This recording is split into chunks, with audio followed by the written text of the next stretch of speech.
Hello students, आप सभी का स्वागत है इस चैनल पे। इस चैनल पे हम पढ़ने वाले हैं इंग्लिश सब्जेक्ट को। जो भी डिफरेंट एग्ज़ाम्स होते हैं जैसे कि एसएससी सीजीएल हो गया, एमटीएस, सीएचएसएल और स्टेट लेवल के जो एग्ज़ाम होते हैं, सीटेट के जो एग्ज़ाम होते हैं, टीचिंग के जो एग्ज़ाम्स होते हैं, उसके अंदर जो इंग्लिश पूछी जाती है तो उसको हम कवर करेंगे। इंग्लिश को हम बेसिक से लेकर के एडवांस तक पढ़ेंगे और ये जो तरीका रहेगा ये बेसिकली कॉम्पिटिटिव एग्ज़ाम्स का तो रहेगा ही, लेकिन अगर कोई एकेडमिक भी इन लेक्चर्स को अटेंड करता है तो उसके लिए भी ये बेनिफिशियल होने वाला है। तो आज हम इंग्लिश का एक टॉपिक स्टार्ट कर रहे हैं जिसका नाम है आर्टिकल। तो दोस्तों, जो आर्टिकल्स हैं वो इंग्लिश ग्रामर के अंदर बहुत ही इंपॉर्टेंट रोल प्ले करते हैं। जैसे कि जो इंग्लिश है उसके अंदर 8 पार्ट्स ऑफ स्पीच होते हैं, लेकिन जो आर्टिकल्स है उसको 9 पार्ट्स ऑफ स्पीच भी कहा जाता है। मॉडर्न इंग्लिश ग्रामर के अंदर आर्टिकल्स को डिटर्मिनर्स के नाम से भी जाना जाता है। जो आर्टिकल्स होते हैं वैसे बेसिकली एडजेक्टिव होते हैं जो किसी भी नाउन को डेफिनेट या इंडेफिनेट बनाने के लिए यूज किए जाते हैं। तो आज हम जो टॉपिक पढ़ रहे हैं उसका नाम है आर्टिकल्स।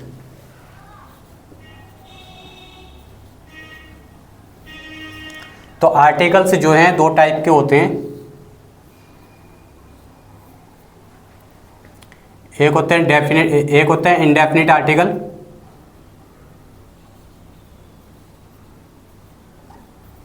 और एक होता है डेफिनेट आर्टिकल। इंडेफिनिट आर्टिकल होते हैं ए या एन और डेफिनेट आर्टिकल होते हैं द। अब ये जो बात है डेफिनेट, हिंदी मीडियम के बच्चों की अगर बात करें तो वो कहते हैं कि डेफिनेट यानी कि निश्चित चीज़ों के लिए हम द का यूज करते हैं और अनिश्चित चीज़ों के लिए हम इंडेफिनिट ए या एन का यूज किया जाता है। अब ए और एन का यूज कैसे किया जाता है? जैसे इंग्लिश ग्रामर के अंदर 26 लेटर्स होते हैं, ठीक है। तो इंग्लिश ग्रामर के अंदर मान लीजिए 26 लेटर्स होते हैं। जैसे मैं यहाँ लिख देता हूँ 26 लेटर्स। इन सभी के ग्रुप को अल्फ़ाबेट कहा जाता है। Alphabet, not alphabets, alphabet. अब इस 26 लेटर्स में जो वोवेल्स होते हैं वो होते हैं ए, ई, आई, ओ और यू। और इनके अलावा जो अदर देन होते हैं इनको कॉन्सोनेंट बोला जाता है, जैसे कि बी, सी, डी, इस तरह के। यानी कि इन 5 के अलावा जो हैं उनको कॉन्सोनेंट बोला जाता है। तो आर्टिकल्स की अगर हम बात करें, अगर कोई भी साउंड, कोई भी जो वोवल साउंड है, ये ए या आई वोवल तो है ही, लेकिन वोवल साउंड की बात हो रही है, ठीक है, कॉन्सोनेंट साउंड की बात हो रही है। अगर कोई भी नाउन का जो पहला अक्षर है वो वोवल साउंड से स्टार्ट है तो उसमें हम ए, एन का यूज करते हैं। और कोई भी नाउन का जो पहला जो लेटर है वो अगर कॉन्सोनेंट साउंड है तो उसके लिए हम ए का यूज करते हैं। जैसे मैंने बोला आई एम अ बॉय, तो आप देखेंगे यहाँ पर जो बी है वो एक कॉन्सोनेंट साउंड है, तो इसलिए हम इससे पहले हमने आर्टिकल अ का यूज किया है, ठीक है। और अगर हम I am an intelligent boy, तो इसमें देखिए यहाँ पे एन का यूज किया है क्योंकि यहाँ पे इससे पहले जो है आई आया है, लेकिन ये जो एन लगाया है वो लगाया बॉय के लिए, ठीक है। ये इंटेलिजेंट तो क्या है, एक एडजेक्टिव है, यानी which type, which kind of के जो रिप्लाई होते हैं वो एडजेक्टिव होते हैं। यानी कि ये बॉय कैसा है, इंटेलिजेंट है, ये विशेषता बता रहा है, यानी कि नाउन को क्वालिफाई कर रहा है। नाउन को क्वालिफाई करने वाले शब्द को एडजेक्टिव कहा जाता है और एडजेक्टिव को क्वालिफाई करने वाले शब्दों को एडवर्ब कहा जाता है, ठीक है। तो ये जो एन आर्टिकल आया है ये अपने से नज़दीक वाले के अकॉर्डिंग आता है, लेकिन ये जो एन है ये बॉय के लिए आया है, यानी कि एक बॉय, मैं एक बुद्धिमान लड़का हूँ, ठीक है। तो ये है आर्टिकल्स। तो ये जो इंडेफिनिट आर्टिकल ए और एन, ये वीकर फॉर्म होती है, ये वीकर फॉर्म होती है वन की, ठीक है। और ये जो द है ये वीकर फॉर्म होती है दैट या कभी कभी दिस की।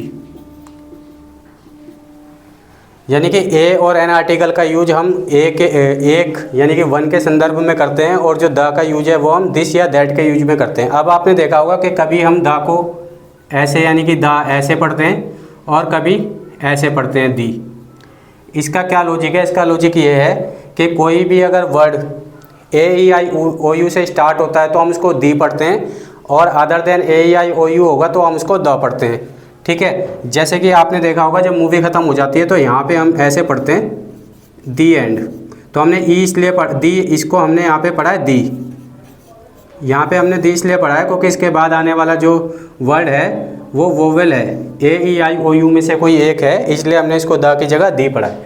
तो ये आर्टिकल्स की बेसिक इंफॉर्मेशन हो गई, तो आप इसको नोट कर लीजिए, फिर हम आगे बढ़ते हैं।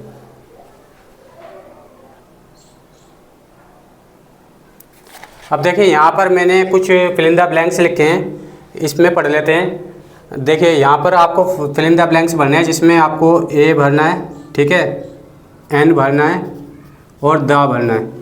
पहले आप वीडियो को पॉज करके अपनी तरफ से 10 सेकंड लीजिए और इसमें भरने की कोशिश कीजिए। आई होप आपने कुछ कोशिश की होगी वीडियो को पॉज करके। तो अब हम इन ब्लैंक्स को भरते हैं। वंस देयर वाज, यहाँ पे ए या एन आना चाहिए, तो यहाँ पे आएगा एन, एन इसलिए आया क्योंकि वोवेल साउंड ओ है। Once there was an old man, the old man has a servant, the servant was very wise. One day the servant asked the old man if he wants to buy a home. ठीक है, अब आप देखेंगे इसमें यहाँ पर मैंने सबसे पहले यहाँ पे once there was an old man, यहाँ पर जो मैन की बात हो रही है ये अभी इसका हम इंट्रोडक्शन फर्स्ट टाइम दे रहे हैं, तो इसलिए हमने इसके साथ में आर्टिकल ए या एन लगाना था, तो वोवेल साउंड के हिसाब से एन लगा दिया। अब इसी मैन के बारे में दोबारा बात हो रही है, आप देखेंगे यहाँ पर दोबारा से मैन आया है, यानी कि अब ये जो मैन है ये पर्टिकुलर नहीं है, ये स्पेसिफिक हो गया। अब इसी मैन की बात हो रही है, तो अब ये क्या हो गया, स्पेसिफिक हो गया, इसलिए हमने इस ओल्ड मैन के साथ दोबारा से हमने एन ना लगा करके दा लगाया। अब यहाँ पे देखिए the old man has a servant, उसके पास एक नौकर था। अब यहाँ सर्वेंट का हमने इंट्रोडक्शन पहले दे दिया, तो दोबारा से भी सर्वेंट आया, तो हमने यहाँ पे क्या लगाया, द लगाया। The servant was very wise one day, अभी सर्वेंट का इंट्रोडक्शन पहले दिया जा चुका है, तो द आ गया। The servant asked the old man, अभी ओल्ड मैन भी पहले आया हुआ है, तो द है। If he wants two by a home, home पहली बार आया तो आ है, तो इसका मतलब ये है कि द का यूज हम करते हैं स्पेसिफिक चीज़ के लिए, किसी भी स्पेसिफिक चीज़ के लिए हम द का यूज करते हैं। और दूसरी बात, जो स्पीकर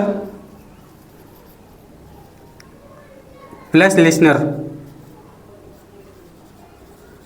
दोनों को पता हो, जो स्पीकर और लिसनर दोनों को पता हो, यानी कि बात किसके बारे में हो रही है।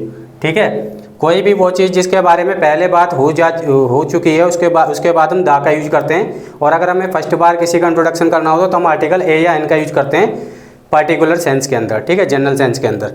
तो ये हो गया दा। इस तरीके से आप इसमें आप देखिए कि आपके कितने नंबर आए हैं, आपने कितने करें। तो मैं जो इसके आंसर है वो यहाँ लिख देता हूँ, ये आप चेक कर सकते हैं। पहले में एन, दूसरे में दा, तीसरे में आ, फिर दा, फिर दा और फिर आ। ठीक है, तो इस तरीके से आप देखेंगे, इस तरह से दा का यूज किया जाता है। तो आई होप आपको समझ में आ गया होगा। आप वीडियो को जो है पॉज करके आप इसको नोट कर सकते हैं। अब एक चीज़ इसमें ध्यान रखने वाली ये है कि सिंगुलर काउंटेबल नाउन जो होते हैं उनके साथ आर्टिकल ए और एन का यूज किया जाता है। और ए और एन मैं यहाँ लिख देता हूँ, इनका यूज किया जाता है सिंगुलर काउंटेबल नाउन्स के साथ। आई होप अगर आपने कभी भी इंग्लिश ग्रामर पढ़ी होगी तो आपने नाउन को पढ़ा होगा। तो कोई भी जो नाउन है उससे पहले हम सिंगुलर काउंटेबल नाउन के लिए ए या एन का यूज किया जाता है। तो चाहे इसमें कॉमन सेंस की बात हो, जैसे मैंने बोला मैं एक टीचर हूँ, तो आई एम अ टीचर।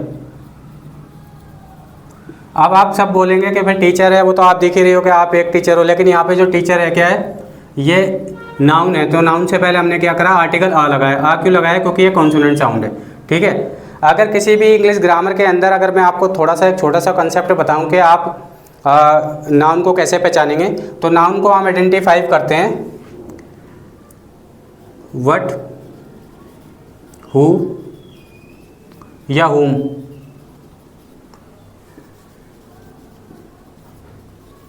यानी कि व्हाट, हु या हुम के जो रिप्लाई होते हैं वो हमेशा नाउन होते हैं, नाउन या प्रोनाउन। ठीक है। अब जैसे इसमें लिखा है व्हाट, हु या हुम का जो रिप्लाई होंगे वो हमेशा क्या होंगे, नाउन होंगे। जैसे मैंने बोला आई एम अ टीचर, अब मैं पूछूँ आई एम व्हाट, तो आंसर आया टीचर, तो टीचर क्या है, एक नाउन है। ठीक है, टीचर क्या है, एक यहाँ पे नाउन है। तो सिंगुलर काउंटेबल नाउन के साथ हमें जो है आर्टिकल ए और एन का यूज किया जाता है। मैंने आपको बता दिया ए का यूज कहाँ करना है और एन का यूज कहाँ करना है। वोवेल साउंड से पहले आर्टिकल एन का यूज किया जाता है और कॉन्सोनेंट साउंड से पहले आर्टिकल एक आ का यूज किया जाता है। ठीक है, और अनकाउंटेबल नाउन के साथ इसका यूज नहीं किया जाता, क्योंकि अनकाउंटेबल जो नाउन होती है वो या तो मटेरियल नाउन होती है या फिर एब्स्ट्रैक्ट नाउन होती है। जब हम उन्हें काउंट ही नहीं कर पाएंगे तो फिर आर्टिकल लगाने का कोई मतलब ही नहीं है। ठीक है, और अगर हम बात करें द आर्टिकल की, तो द का हम यूज करते हैं काउंटेबल प्लस अनकाउंटेबल। ठीक है, और सिंगुलर में भी इसका यूज किया जा सकता है प्लस प्लूरल में भी इसका यूज किया जा सकता है। ठीक है, तो आर्टिकल द का यूज कहाँ करना है, काउंटेबल प्लस अनकाउंटेबल, सिंगुलर और काउंटेबल सबके साथ किया जा सकता है। इसमें जो मेन चीज़ है ना, जैसे आप किसी भी बुक में पढ़ेंगे तो वही लिखा रहेगा कि डेफिनेट चीज़ों के लिए द का यूज करें और इंडेफिनेट चीज़ों के लिए अनिश्चित चीज़ों के लिए आप जो है ए एन का यूज करें। तो सबसे ज़्यादा जो हिंदी मीडियम के जो छात्र हैं ना, वो क्या करते हैं, इंग्लिश इसकी हिंदी बनाने की सोचते हैं कि भाई निश्चित और अनिश्चित। अब ये कैसे पता लगेगा कि कोई भी चीज़ निश्चित है या अनिश्चित है, क्योंकि जो बोल रहा है उसको तो पता ही है कि मैं किस बारे में बात कर रहा हूँ। तो कोई भी चीज़ जो निश्चित और अनिश्चित कही जाएगी वो कही जाएगी लिसनर के पर्सपेक्टिव से, यानी कि जो लिसनर है, जो सुनने वाला है, उसको वो चीज़ पता है या नहीं पता। ठीक है, तो जैसे मान लो मैंने बोला कि भाई मैंने एक लड़की को देखा, ठीक है, आई सो अ गर्ल। अब ये तो स्पेसिफिक, कोई लड़की स्पेशल नहीं है, कोई स्पेसिफिक नहीं बताई, इसकी कोई आइडेंटिटी नहीं बताई, तो हमने आ का यूज कर लिया। ठीक है, अब मैंने बोला आई सो अ गर्ल। ठीक है, तो आई सो अ गर्ल, तो मैंने एक लड़की को देखा। अगर मैं इसको बोल दूँ कि मैंने उस लड़की को देखा जो शादी में एक पर्टिकुलर जगह पे बैठी थी, कोने पे बैठी हुई थी, जब मैं इसको स्पेसिफिक बना दूंगा, यानी कि लिसनर को पता लग जाएगा कि किस लड़की के बारे में बात हो रही है, तो उसमें हम आर्टिकल दा का यूज करेंगे। ठीक है, तो अभी हम आगे और भी इनके यूजेस पढ़ेंगे। ये अभी बेसिक मैंने आपको बताया कि अगर आपको नाउन का पता करना है तो आप वट, हु या हुम से, वट का मतलब क्या, हु का मतलब कौन, हुम का मतलब किसे। जैसे मैंने लिखा आई कॉल्ड राहुल। ठीक है, आप ये पूछे हुम का मतलब किसे, आई कॉल्ड हुम, आई कॉल्ड हुम, तो आई कॉल्ड हुम का आंसर आया राहुल, यानी राहुल क्या है, राहुल भी एक प्रॉपर नाउन है। प्रॉपर नाउन का मतलब राहुल किसी एक स्टूडेंट का नाम है, सबका नाम राहुल नहीं है। अगर ये सबका नाम होता तो यहाँ पे कॉमन नाउन हो जाता। राहुल किसी पर्टिकुलर व्यक्ति का नाम है, तो इसलिए यहाँ पर ये प्रॉपर नाउन है। ठीक है, तो आई होप अभी तक आपको समझ में आया होगा। आप इसको नोट डाउन कर लीजिए, फिर हम कुछ एरर की तरफ बढ़ते हैं। अब देखिए, मैंने यहाँ पर कुछ ज़्यादा नहीं, 5-6 एग्जाम्पल्स लिखे हैं ए और एन को समझने के लिए। अब आप जो है वीडियो को पॉज कर आप जो है इसके आंसर कमेंट कीजिए और बताइए कि आपके आंसर सही है या नहीं। यहाँ पे ए या एन लगाना है आपको, ए आएगा या एन आएगा सभी में। ठीक है, यहाँ तक। तो देखिए यहाँ पे आप कहेंगे कि भी जो एच है वो एक कॉन्सोनेंट साउंड है, यानी कि ए आई ओ यू में से कोई नहीं है, लेकिन इसका जो उच्चारण है ना वो ऐसे पढ़ते हैं हम इसको, ऑनेस्ट, ऑनेस्ट मैन, यानी आ का उच्चारण आना, तो यहाँ पे क्या आ जाएगा, एन ऑनेस्ट मैन। ऐसे यहाँ पे एन एम में आ जाएगा, एन एम एल ए आ जाएगा। ठीक है, अब आप देखोगे यहाँ पे ए ई आई ओ यू है, यानी कि ये वोवेल है, वोवेल, लेकिन इसका साउंड देखिए आप कैसा आ रहा है, यूनिवर्सिटी, या आ रहा है, तो यानी कि यहाँ पे क्या आएगा, आ आएगा, आ यूनिवर्सिटी। ऐसे ही आप ये देखेंगे यहाँ पर जो है ए ई आई ओ यू में से कोई एक है, लेकिन यहाँ पर इसको हम कैसे पढ़ते हैं, इसको हम पढ़ते हैं यूरोपियन, यूरोपियन। ठीक है, इस तरीके से, तो ये या आ रहा है, यानी कि यहाँ पे क्या आ जाएगा, आ यूरोपियन यूनिवर्सिटी। ऐसे यहाँ पे आप देखोगे यहाँ पे यू लग रहा है, ए ई आई ओ यू, यानी कि वोवेल, लेकिन ये वोवेल नहीं है, हम इसको ऐसे पढ़ते हैं यूनिफॉर्म। ठीक है, यूनिफॉर्म, तो यहाँ पे क्या आ जाएगा, आ यूनिफॉर्म। तो ये इस तरह के कुछ एरर आते हैं, तो आप इनको जो है बताइए कि आपके कितने में से कितने सही हुए हैं, कमेंट में आप बताइए इनको। अब मैं कुछ हिंदी मीडियम बच्चों के लिए भी या किसी के लिए भी आप कह सकते हैं, जैसे मैंने यहाँ पे लिखा है ए और एन, तो इसका हम यूज करेंगे पर्टिकुलर किसी चीज़ के लिए कर रहे हैं हम। ठीक है, और सिंगुलर काउंटेबल नाउन के साथ किया जाता है तो पता ही है। ठीक है, और द का यूज हम करते हैं स्पेसिफिक चीज़ के लिए। स्पेसिफिक चीज़ का मतलब जो स्पीकर और लिसनर दोनों को पता हो। आप बस एक ही चीज़ याद रखना, जो स्पीकर और लिसनर दोनों को पता हो उसमें हम द का यूज करते हैं। ठीक है। अब आ का यूज हम कैसे, आ का यूज हम करते हैं और एन का हम यूज करते हैं। तो एन का हम यूज करेंगे, जैसे आपने देखा होगा, आप अगर हिंदी माध्यम से देखेंगे तो जैसे आता ना ए आ ई ऐसे ऐसे यहाँ तक, तो हम इसके लिए हम एन का यूज करेंगे। यानी कि ये सारे जो है ना, ये सारे जो है वोवल साउंड है। वोवल तो है ही, लेकिन वोवल साउंड की बात हो रही है यहाँ पे, यानी कि वोवल प्रोनाउंसिएशन की बात हो रही है। और आग की अगर हम बात करें तो यहाँ पे जैसे का, खा, यहाँ लास्ट तक जो है, इसके लिए हम ये कॉन्सोनेंट साउंड है। इसमें चीज़ देखने वाली है, इससे पहले जो आपने फिल इन द ब्लैंक्स भरे थे आपने देखा था कि दिखने में कोई भी चीज़ चाहे वोवल साउंड हो, ए आई ओ यू हो, लेकिन अगर उसका जो उच्चारण है, प्रोनाउंसिएशन है, ठीक है, उसके ऊपर चीज़ें डिपेंड करती है। आपको प्रोनाउंसिएशन देखना है कि उसको बोलेंगे कैसे, उसके हिसाब से आपको ए और एन लगाना है। अब ये एक चीज़ आपके मन में आ रही होगी कि दा का मतलब स्पेसिफिक कैसे है। देखिए, जैसे मान लो एक क्लास है और इसमें बहुत सारे बच्चे हैं, उसमें से आप किसी एक बच्चे को जानते हो तो आप क्या कहोगे, आई नो अ मैन। ठीक है, आई नो अ मैन, यानी इसमें से बहुत सारे बच्चों में से आप किसी एक को जानते हो तो आपने बोला आई नो अ मैन। ठीक है। अब एक दूसरी क्लास है, यहाँ पे एक ही आदमी बैठा हुआ है। ठीक है, तो यहाँ पे और कोई है नहीं, यानी कि जैसे किसने इशारा करा कि क्या आप इन सर को जानते हो, ये जो यहाँ पे बैठे हैं इनको आप जानते हो, तो आप कहोगे कि यार यहाँ पे तो एक ही स्टूडेंट है या एक ही आदमी है। तो जो बोल रहा है स्पीकर उसको भी पता है एक के बारे में बात हो रही है, जो सुन रहा है उसको भी पता है कि एक के बारे में बात हो रही है। तो आप क्या कहोगे, यहाँ पे आपका आंसर हो जाएगा आई नो द मैन।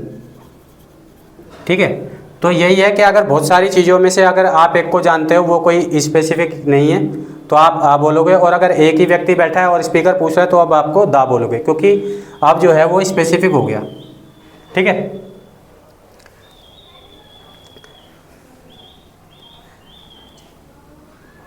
अब देखो, मैंने बोला I saw a chair which was, अगर मैं बात करूं, जैसे मैंने यहीं तक सेंटेंस बोला आई सॉ अ चेयर, मैंने एक कुर्सी देखी, तब तो ये सेंटेंस सही है। लेकिन इसके बाद ये देखिए, हमने जो है कुर्सी को क्या कर दिया, स्पेसिफिक बना दिया। हमने कुर्सी को क्या बना दिया, स्पेसिफिक बना दिया। कौन सी कुर्सी की बात हो रही है, विच वाज ब्रोकन, जो टूटी हुई थी। तो जो टूटी हुई थी यानी कि वो चेयर पहले से इंट्रोड्यूस होगी, सुनने वाले को भी पता है, लिसनर को भी पता है कि भाई टूटी हुई कुर्सी की बात हो रही है। अगर बहुत सारी कुर्सी पड़ी है उसमें से एक चेयर टूटी हुई है तो हम समझ जाएंगे कि भाई स्पेसिफिक कुर्सी की बात हो रही है। तो इसका मतलब यहाँ पे क्या है ना, आर्टिकल नहीं लगाएंगे, गलत हो जाएगा। तो हम बोलेंगे I saw the chair, I saw the chair. तो ये इसमें मैंने के जो स्पीकर और लिसनर दोनों को पता हो उसके बारे में बात हो रही है। अभी वीडियो को इतना ही रखते हैं। आई होप अगर ये वीडियो आपको अच्छे लगे तो लाइक कीजिए और वीडियो को शेयर कर सकते हैं आप अपने जो भी कॉम्पिटिटिव एग्जाम्स की तैयारी कर रहे हैं। और इसी तरह की वीडियो के साथ मैं आपके साथ आता रहूँगा। इसका पार्ट 2 भी लेके आऊँगा और बहुत सारे क्वेश्चंस की प्रैक्टिस करेंगे जो कई सारे एग्जाम्स के अंदर आते रहते हैं, CGL, MTS, CHSL, स्टेनो, जो भी एग्जाम्स होते हैं। तो आई होप अभी मैं लेक्चर को छोटा ही रख रहा हूँ, आप इसको नोट डाउन कर लीजिए और आपसे फिर मुलाकात होगी अगली वीडियो में। जब तक के लिए जय हिंद।